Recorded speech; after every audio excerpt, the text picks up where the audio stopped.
നമസ്കാരം.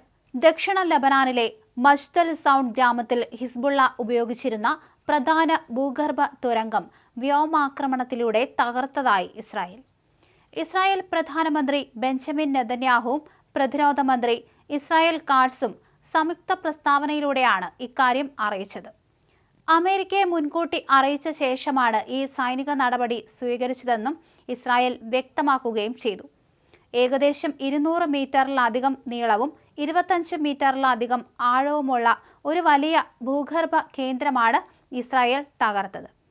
ഇസ്രായേലി പൗരന്മാരെ ലക്ഷ്യമിട്ട് ആക്രമണം നടത്താൻ ഇറാൻ നിർമ്മിത ഡ്രോണുകളും നൂറുകണക്കിന് ആയുധങ്ങളും റോക്കറ്റ് ലോഞ്ചറുകളും സൂക്ഷിക്കാനും തൊടുത്തുവിടാനുമാണ് ഹിസ്ബുള്ള ഈ തുരങ്കം ഉപയോഗിച്ചിരുന്നതെന്ന് ഇസ്രായേൽ സൈന്യം അവകാശപ്പെടുന്നുണ്ട്. അതിർത്തിയിലെ സംഘർഷം കുറയ്ക്കുന്നതിനായി യുഎസിന്റെ മധ്യസ്ഥതയിൽ ലബനനും ഇസ്രായേലും തമ്മിൽ സുരക്ഷാ ധാരണയിലെത്തി വെറും 2 ദിവസം പിന്നിടുമ്പോഴാണ് ഈ ആക്രമണം ഉണ്ടായിരിക്കുന്നത്. ഈ വ്യോമാക്രമണം വെടിനിർത്തൽ കരാറിന്റെ നഗ്നമായ ലംഘനമാണെന്ന് ഹിസ്ബുള്ള ആരോപിച്ചു. കരാർ നിലവിലുണ്ടെങ്കിലും ദക്ഷിണ ലെബനാനിലെ തങ്ങൾ പ്രഖ്യാപിച്ച സുരക്ഷാ മേഖലയിൽ ഇസ്രായേൽ സൈന്യം തുടരുമെന്ന് ബെഞ്ചമിൻ നെതന്യാഹു വ്യക്തമാക്കുകയും ചെയ്തു.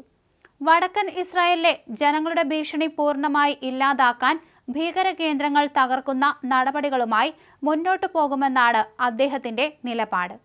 തുരങ്കം സ്ഫോടനത്തിലൂടെ തകർക്കുന്നതിന് മുൻപ് വടക്കൻ ഇസ്രായേലിലുള്ള തങ്ങളുടെ പൗരന്മാർക്ക് വലിയ സ്ഫോടന ശബ്ദം കേൾക്കാൻ സാധ്യതയുണ്ടെന്ന് സൈന്യം മുന്നറിയിപ്പ് നൽകിയിരുന്നു. കൂടാതെ ലബനാനിലെ US പ്രതിനിധിയെയും ഈ നീക്കത്തെക്കുറിച്ച് ഇസ്രായേൽ മുൻകൂട്ടി ധരിപ്പിച്ചിരുന്നു. ഇറാൻ യുദ്ധത്തിന് സമാന്തരമായി തുടരുന്ന ഈ അതിർത്തി സംഘർഷത്തിൽ ഇതുവരെ 10 ലക്ഷത്തിലധികം ലബനൻ പൗരന്മാർ ഭവനരഹിതരായിട്ടുണ്ടെന്നാണ് അന്താരാഷ്ട്ര ഏജൻസികളുടെ കണക്കുകൾ വ്യക്തമാക്കുന്നത്. തങ്ങൾ ഇതുവരെ പാലിച്ചുവന്ന വെടിനിർത്തൽ കരാറിനെ ഇസ്രായേൽ അട്ടിമറിച്ചെന്നും ഇതിനെതിരെ പ്രതിരോധിക്കാൻ തങ്ങൾക്ക് അവകാശമുണ്ടെന്നും ഹിസ്ബുള്ള അറിയിക്കുകയും ചെയ്തു.